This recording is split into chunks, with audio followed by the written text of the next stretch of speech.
Hello and welcome to Smash Writing, and I am way less enthusiastic to talk about this than I was hoping for last week. Yeah, uh, there is an actual review of the Crow City of Angels on the old blog site that you could probably still find. It's from Polly. I didn't do that one. So I wonder. I didn't go back to read it either. So I wonder how close we were here.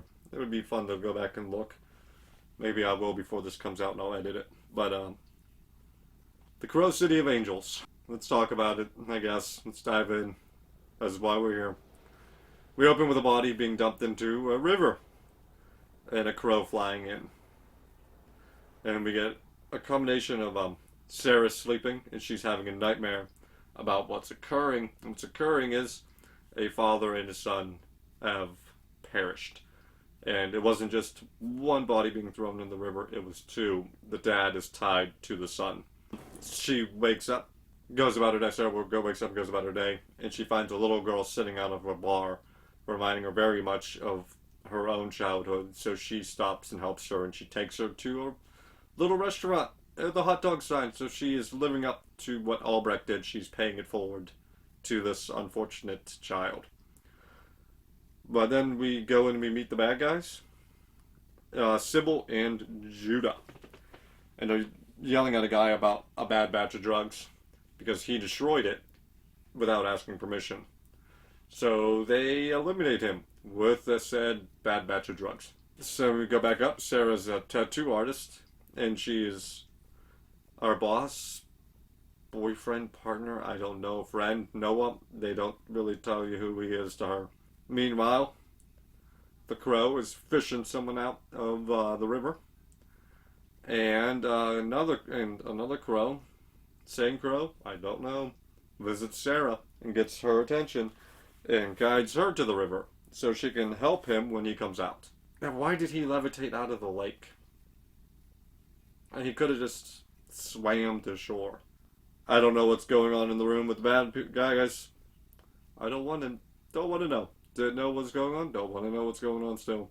Sybil is talking to him about his future, and one of his past victims are coming back for him, while he is going on about wanting to do something big and different, which was sounding very top dollar-ish from him. We go back to our new crow. He is still he's starting to wake up, but he's having memories of his son, and he wakes up finding Sarah there. And she tells him about his situation and the fact that he is dead. And he sure does not want to see that or hear that. And he bails all the way back to his garage where he has memories of his son and what happened. And what happened was his son heard a gunshot and went running to look. And he witnessed a murder by this group of people who then turned their attention to him and his son. And they knocked the two of them off by tying them all together and recording it. And then there's gunshots, but I don't know if either of them were shot or if they're just dropped into the river like that. Sarah arrives and she comforts him. And then she applies the makeup to his face because she has some experiences, and she dresses him up like Eric was. And then he rides off on a motorcycle. To my understanding, Eric was teleporting around. So he can teleport. He is just choosing to ride this motorcycle. You'll hear that a few times here. He chases down the first guy, and he tortures him a bit, and gets the information out of him about the rest of the crew and how to find them. And that ends. Once he does, Eric blows up the building with him inside of it. And he walks out of the fire and flames, and off he goes. One of the guys, Curve, shows up to investigate the scene and everything. And he takes it back to Judah, who's very upset that his product is lost. Sybil comes in, and she starts yelling about a sign on him, a mark. It's a tattoo of the crow. So Curve goes to the tattoo artist, Sarah, demanding to know why she marked him like that. And she says, I didn't. I tattooed the picture that you gave me. And knees him in the groin when he tries to abduct her and turns the gun on him. He promises he'll be back, and he storms off. The next guy goes down at the Peep Show. I hate this fucking movie. It is rated by a ton of the Goon Squad raid it and find their deceased friend in the Peep Show room he was in. They find a origami crow in his mouth. And Curve gets a threatening call from Ash. I haven't even said his name. The crow's name is Ash in this movie. The returned soul. And Ash swings by a church, and he's informed that they are getting ready for Dias del... I could say this when I'm not on camera. Dia de los Muertos, Day of the Dead. I swear, I practiced that 5 goddamn times. Dia de la... Just gotta power through. It's Day of the Dead, and he gets them to explain what it is a little bit. I don't understand why he asked what do they mean, because nothing to be rude or anything, but it sounds like he grew up in this area and everything, so he should know the history of Day of the Dead. And then he goes from the church to the little girl from earlier who has a pack of the bad drugs that Judah had been putting out, and he takes it off of her and shows her a magic trick to try to self-empower her a little bit. The power is inside of you too, if you just try, focus down a little bit and not, do the drugs. And then he returns back to Sarah, and they share a few of their past stories. She doesn't tell him about Eric and Shelley, but that the ring was a friend of theirs, and that's not her engagement ring. Then he tells the story that he's a single father, the mother ran out, and he might not want to go back to being dead when this is all over. And they share a bit of a moment that we don't need, but then he goes back on the road where he fishes his little boy out of the river and gives him a proper funeral. And while that's going on, Curve has interrogated Noah and got Sarah's address, and they abduct her. And I don't know how they didn't eliminate her, because she was standing in front of her door, staring through the peephole, watching them open fire on the door on the other side. But she's alive. When Ash finishes up there, he returns to Sarah's house and finds Kai, one of the Goon Squad, waiting. They get into a big fight, and it ends with her being chucked out of the window. I wish this movie was over. I do. He tracks down Curve. They get into a little bit of a motorcycle chase, and it ends with him shooting him in a tunnel. Shooting the motorcycle, which explodes, and then Church can't move, so he just lets his body drift off into the river to drown from there. He's then making his way to Judah. Sarah's still alive. She's shackled up in Judah's location. So we see that Sybil doesn't have any eyes because she's been covering them this time. She is plagued by visions of the future, so she tried to stop the visions by cutting her own eyes out.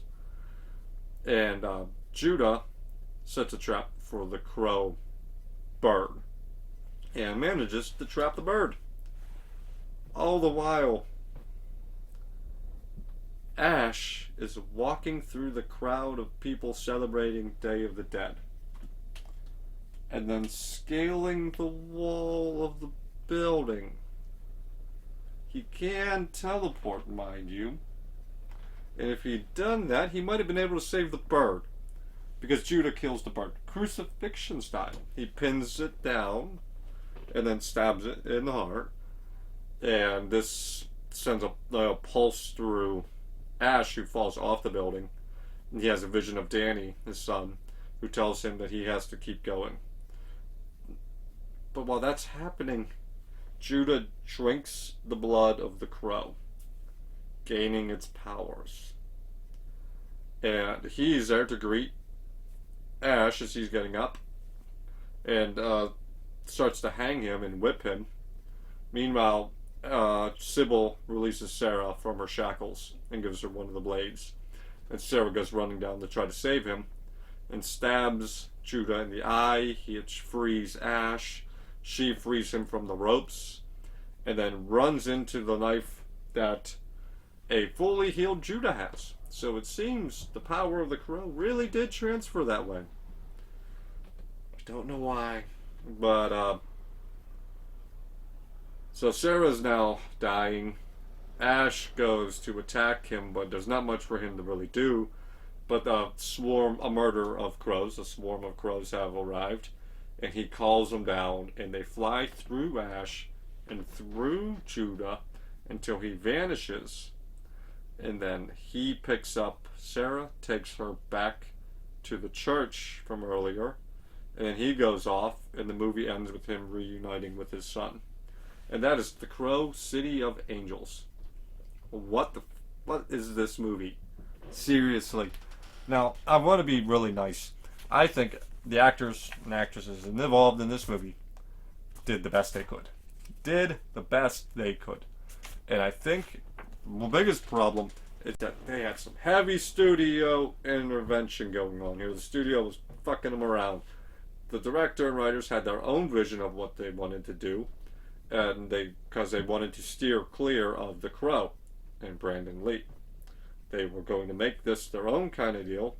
From what I read, Sarah was supposed to be the Crow herself, which would have been badass.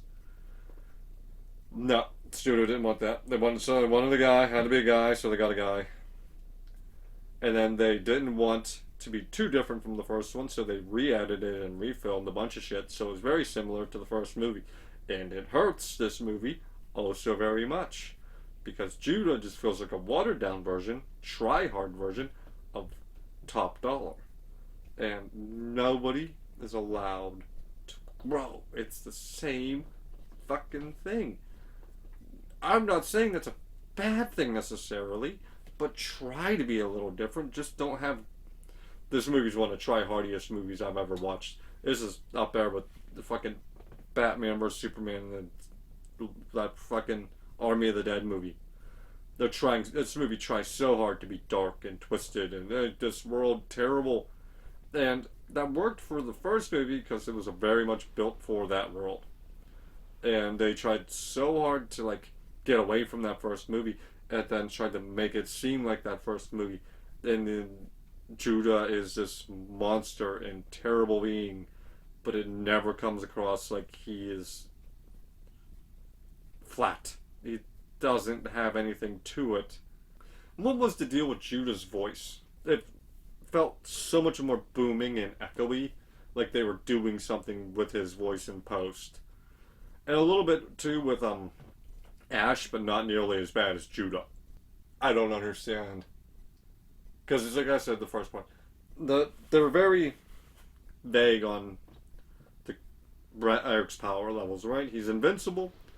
He's super strong, super fast. But at the same time, he does move with the crow, and he is empathic with the crow. He can see through the crow's eyes. But why isn't that crossing over here? Why is Ash still stuck just traveling like a human being would? When you can just move with the crow. Because then I really hated that idea of you can transfer the crow's powers by drinking the crow's blood. But you would need a crow yourself. The idea, it's like you can't drink Ash's blood and get the crow's powers. Why would drinking the crow's powers like that give you the crow's powers? I hated that idea.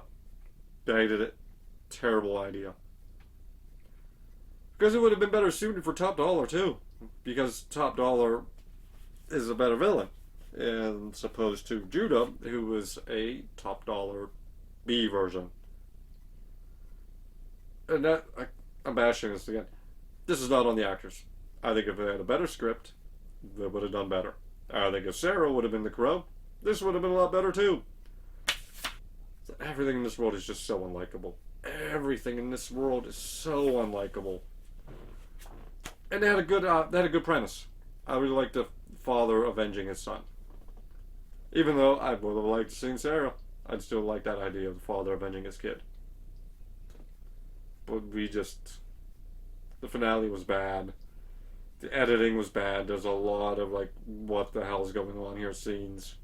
We're just gonna give this one a let's just give it a D. I'm gonna give it a D, and we're gonna move on. I know the next one's better. I like Salvation. I do. Thank you for tuning in. I hope you enjoyed. And as always, have a good day, evening, night, afternoon, whatever, wherever you are.